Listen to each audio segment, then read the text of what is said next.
ഇന്ത്യയിലുടനീളം ഏകദേശം 15,000-ൽ പരം ITIകളുണ്ട്. അതിൽ ഗവൺമെൻറ് ITIസും പ്രൈവറ്റ് ITIസും പെടും.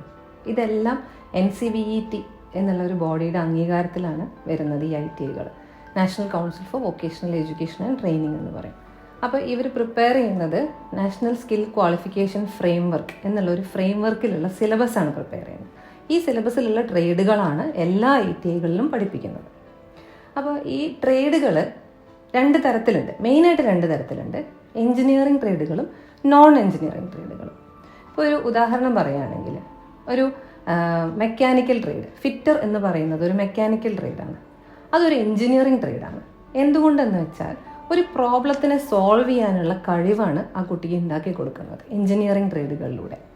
ഒരു നോൺ എഞ്ചിനീയറിംഗ് ട്രേഡ് എന്ന് പറഞ്ഞു കഴിഞ്ഞാൽ ഒരു തൊഴിലിലുള്ള വൈദഗ്ധ്യം നേടിക്കൊടുക്കുക എന്നുള്ളതാണ്. അതൊരു എക്സാമ്പിൾ പറഞ്ഞു കഴിഞ്ഞാൽ ബ്യൂട്ടി ആൻഡ് വെൽനസ്, അല്ലെങ്കിൽ ഹെൽത്ത് കെയറിൽ ഹോസ്പിറ്റൽ അഡ്മിനിസ്ട്രേഷൻ, അല്ലെങ്കിൽ ഒരു ഹോസ്പിറ്റൽ മാനേജ്മെൻറ്റ്, ഇതൊക്കെ നോൺ എഞ്ചിനീയറിംഗ് ട്രേഡുകളിൽ വരും.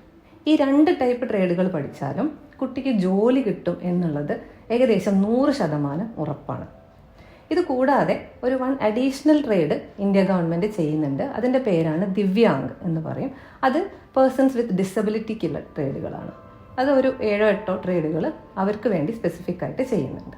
ഇതാണ് engineering, non engineering and divyang trades.